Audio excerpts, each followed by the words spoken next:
ನೋಡಿ, ಹೈಕೋರ್ಟ್ ತೀರ್ಪು ಬಂದಾಯ್ತು, ಅದರ ಬೆನ್ನಲ್ಲೇ ಜನಪ್ರತಿನಿಧಿಗಳ ನ್ಯಾಯಾಲಯದ ತೀರ್ಪು ಬಂದಾಯ್ತು. ಹೈಕೋರ್ಟ್ ತೀರ್ಪು ಬಂದ ಕೂಡ್ಲೇನೆ ಸಿದ್ದರಾಮಯ್ಯನವರ ಪರ ವಕೀಲರು ಏನಂತ ಹೇಳಿದ್ರು, ನಾವು ಮೇಲ್ಮನವಿ ಸಲ್ಲಿಸ್ತೇವೆ, ಸ್ಟೇ ಕೇಳ್ತೀವಿ ಅಂತ ಹೇಳಿದ್ರು. ಇನ್ನು ಪೊನ್ನಣ್ಣ ಅವರಂತೂ ಬಂದು ತೀರ್ಪಿನಲ್ಲೇ ಲೋಪದೋಷಗಳಿವೆ, ಅದನ್ನ ನಾವು ಪ್ರಶ್ನೆ ಮಾಡ್ತೀವಿ, ಇದು ನ್ಯಾಯಿಕವಾಗಿಲ್ಲ ಅನ್ನೋ ಮಾತನ್ನೆಲ್ಲ ಅವ್ರು ಹೇಳಿದ್ರು. ಆದ್ರೆ ಈಗಾಗಲೇ 2 ಕೋರ್ಟ್ಗಳ ಜಡ್ಜ್ಮೆಂಟು ಬಂದಾಯ್ತು, ಬಂದು 2 ದಿನ ಕಳೀತು. ಹಿಂಗಾದ್ರೂ ಕೂಡ ಇನ್ನೂ ಮೇಲ್ಮನವಿ ಸಲ್ಲಿಸಿಲ್ಲ. ಯಾಕೆ? ಡಬಲ್ ಬೆಂಚ್ಗೂ ಹೋಗಿಲ್ಲ, ಟ್ರಿಪಲ್ ಬೆಂಚ್ಗೂ ಹೋಗಿಲ್ಲ, ಸುಪ್ರೀಂ ಕೋರ್ಟ್ಗೂ ಹೋಗಿಲ್ಲ. ಲೋಪದೋಷ ಇದೆ ಅಂತ ಹೇಳ್ತಿದ್ದಾರೆ, ಪ್ರಶ್ನೆ ಮಾಡ್ತೀವಿ ಅಂತಾರೆ, ಮೇಲ್ಮನವಿ ಸಲ್ಲಿಸ್ತೀವಿ ಅಂತಾರೆ, ಸ್ಟೇ ಕೇಳ್ತೀವಿ ಅಂತಾರೆ, ತಡೆಯಾಜ್ಞೆ ತರ್ತೀವಿ ಅಂತ ಹೇಳಿದವರು ಯಾಕೆ ಈಗ ಸುಮ್ಮನಾಗಿದ್ದಾರೆ? ಏನ್ ನಡೀತಾ ಇದೆ? ಸಿದ್ದರಾಮಯ್ಯವರು ಏನ್ ಯೋಚನೆ ಮಾಡ್ತಾ ಇದ್ದಾರೆ? ಅವರ ಪರ ವಕೀಲರು ಏನ್ ಥಿಂಕ್ ಮಾಡ್ತಿದ್ದಾರೆ? ಯಾವ ಕಾರಣಕ್ಕಾಗಿ ಸುಮ್ಮನಿದ್ದಾರೆ? ಎಸ್, ಈ ಎಲ್ಲ ಪ್ರಶ್ನೆಗಳಿಗೂ ಉತ್ತರ ಕೊಡುವ ಸಲುವಾಗಿ ನಾನು ಬಂದಿದ್ದೇನೆ. ಆತ್ಮೀಯರೇ, ವಾರ್ತೆ ವಿಶೇಷ ಕಾರ್ಯಕ್ರಮಕ್ಕೆ ಸ್ವಾಗತ. ನಾನು ವೀರೇಂದ್ರ ಉಪ್ಪುಂದ. ನೋಡಿ, ಸಹಜವಾಗಿ ಒಂದು ಪ್ರಶ್ನೆ ಎಲ್ಲರನ್ನೂ ಕಾಡ್ತಾ ಇದೆ. ಏನು? ಯಾಕೆ ಸಿದ್ದರಾಮಯ್ಯನವರು ಇನ್ನೂ ಸ್ಟೇ ಕೇಳಿಲ್ಲ? ಯಾಕೆ ಡಬಲ್ ಬೆಂಚಿಗೆ ಹೋಗಿಲ್ಲ? ಯಾಕೆ ಸುಪ್ರೀಂ ಕೋರ್ಟ್ನ ಅಪ್ರೋಚ್ ಮಾಡಿಲ್ಲ? ಹೈಕೋರ್ಟ್ ತೀರ್ಪು ಬಂದ ಕೂಡಲೇ ಹೇಳಿದ್ರು ನಾವು ಇದನ್ನು ಪ್ರಶ್ನೆ ಮಾಡ್ತೀವಿ ಅಂತ ಹೇಳಿ ಅವರ ಪರ ವಕೀಲರು. ಇನ್ಫ್ಯಾಕ್ಟ್ ಜಡ್ಜ್ಮೆಂಟ್ ಓದಿದ ಕೂಡಲೇ ಅಲ್ಲೇ ಸ್ಟೇ ಕೇಳಿದ್ರು. ಆದ್ರೆ ಗೌರವಾನ್ವಿತ ನ್ಯಾಯಮೂರ್ತಿಗಳಾದ ನಾಗಪ್ರಸನ್ನ ಅವ್ರು ಏನ್ ಹೇಳಿದ್ರು, ನಾನೇ ಕೊಟ್ಟಿರೋ ಜಡ್ಜ್ಮೆಂಟ್ಗೆ ನಾನೇ ಸ್ಟೇ ಕೊಡ್ಲಿಕ್ಕೆ ಆಗೋದಿಲ್ಲ ಅಂತ ಹೇಳಿ ಅದನ್ನ ತಿರಸ್ಕಾರ ಮಾಡಿದ್ರು. ಸೊ ಅದಾದ ನಂತರ ಡಬಲ್ ಬೆಂಚಿಗೆ ಹೋಗ್ತೀವಿ, ಸುಪ್ರೀಂ ಕೋರ್ಟಿಗೆ ಅಪ್ರೋಚ್ ಮಾಡ್ತೀವಿ ಅಂತೆಲ್ಲ ಹೇಳಿದ್ರು. ಈವನ್ ಪೊನ್ನಣ್ಣ ಕೂಡ ಬಂದು ಏನಂತ ಹೇಳಿದ್ರು, ನೋಡಿ ತೀರ್ಪಿನಲ್ಲಿ ಲೋಪದೋಷಗಳಿವೆ, ಸೊ ಅದನ್ನೆಲ್ಲವನ್ನೂ ಕೂಡ ಪಟ್ಟಿ ಮಾಡಿ ನಾವು ಕೋರ್ಟ್ನ ಅಪ್ರೋಚ್ ಮಾಡ್ತೀವಿ ಅಂತ ಹೇಳಿದ್ರು. ಆದ್ರೆ ಏನೂ ಮಾಡಿಲ್ಲ. ಯಾವ ಕಾರಣಕ್ಕಾಗಿ? ನೋಡಿ, ಈ ತೀರ್ಪು ಇದೆಯಲ್ಲ, ಹೈಕೋರ್ಟ್ನ ತೀರ್ಪಾಗಿರ್ಬೋದು, ಜನಪ್ರತಿನಿಧಿಗಳ ನ್ಯಾಯಾಲಯದ ತೀರ್ಪಾಗಿರ್ಬೋದು, ಎರಡೂ ತೀರ್ಪು ಕೂಡ ತುಂಬಾ ಸುದೀರ್ಘವಾಗಿದೆ. ಮತ್ತೆ ಅದರ ಆಪರೇಟಿವ್ ಪೋರ್ಷನ್ಸ್ ನೋಡಿ ತುಂಬಾ ಪರ್ಟಿಕ್ಯುಲರ್ ಆಗಿದ್ದಾರೆ.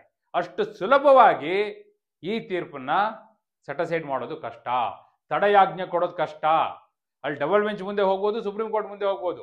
ಅವ್ರು ನೋಡಿದ್ರೆ ಇವ್ರು ಬಹಳ ಕ್ರಿಸ್ಟಲ್ ಕ್ಲಿಯರ್ ಆಗಿ ತೀರ್ಪಲ್ಲಿ ಬರೆದಿದ್ದಾರೆ ಯಾವ ಕಾರಣಕ್ಕಾಗಿ ತನಿಖೆ ಆಗಬೇಕು ಅನ್ನೋದನ್ನ. ಹೀಗಿರುವಾಗ ಅದನ್ನ ಸೆಟಸೈಡ್ ಮಾಡಬೇಕು ಅಂದ್ರೆ, ಸ್ಟೇ ಕೊಡಬೇಕು ಅಂದ್ರೆ ಕಾರಣ ಬೇಕಲ್ಲ. ಲೋಪದೋಷಗಳಿವೆ ಅಂತ ಹೇಳ್ತಿದ್ದಾರೆ ಅವರು.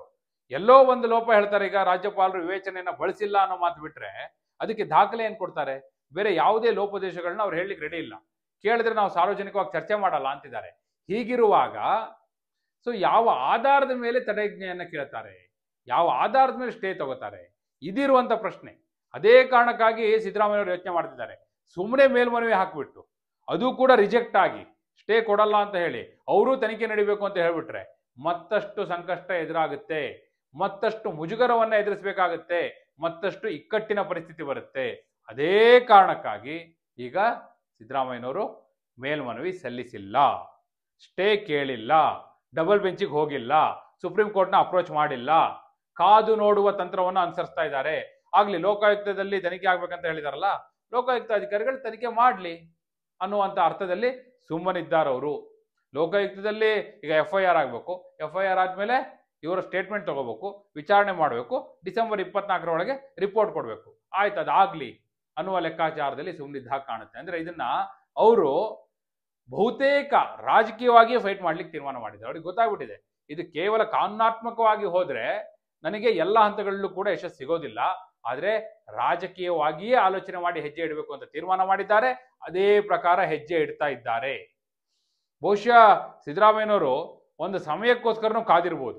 ಸೂಕ್ತ ಸಮಯದಲ್ಲಿ ಸರಿಯಾದ ಪಾಯಿಂಟ್ ಇಟ್ಕೊಂಡು ಹೋಗಿ ಎಲ್ಲಿ ಅರ್ಜಿ ಸಲ್ಲಿಸಬೇಕು ಅಲ್ಲಿ ಅರ್ಜಿ ಸಲ್ಲಿಸಿ ಆನಂತರ ವಾದವನ್ನ ಮಂಡಿಸಿದ್ರೆ ಯಶಸ್ಸು ಸಿಗ್ಬಹುದು ಅಂತ ಲೆಕ್ಕ ಹಾಕೊಂಡಿದ್ದಾರೆ. ಹೀಗಾಗಿ ಸದ್ಯಕ್ಕಂತೂ ಅವರು ತರಾತುರಿಯಲ್ಲಿ ದಾವಾಂತದಲ್ಲಂತೂ ಹೋಗಿ ಸ್ಟೇ ಕೇಳಿಲ್ಲ. ನಿಮಗೇನನ್ಸುತ್ತೆ? ಸಿದ್ದರಾಮಯ್ಯನವರು ಮೇಲ್ಮನವಿ ಹಾಕಿದ್ರೆ, ಸ್ಟೇ ಕೇಳಿದ್ರೆ ಅವರಿಗೆ ಸ್ಟೇ ಸಿಗ್ಬೋದು ಅನ್ಸುತ್ತಾ, ಅಥವಾ ರಿಜೆಕ್ಟ್ ಆಗ್ಬೋದು, ಅದೇ ಕಾರಣಕ್ಕಾಗಿ ಹಿಂಜರಿತಾ ಇದ್ದಾರೆ ಅಂತ ಭಾವಿಸ್ತೀರಾ? ಎಸ್, ನಿಮ್ಮ ಅಭಿಪ್ರಾಯವನ್ನ ಕಮೆಂಟ್ ಮೂಲಕ ತಿಳಿಸಿ. ಹಾಗೆ ನೀವಿನ್ನು ವಾರ್ತೆ ಚಾನಲ್ನ ಸಬ್ಸ್ಕ್ರೈಬ್ ಮಾಡಿಲ್ಲ ಅಂದ್ರೆ ಈಗಲೇ ಸಬ್ಸ್ಕ್ರೈಬ್ ಮಾಡಿ. ಧನ್ಯವಾದ.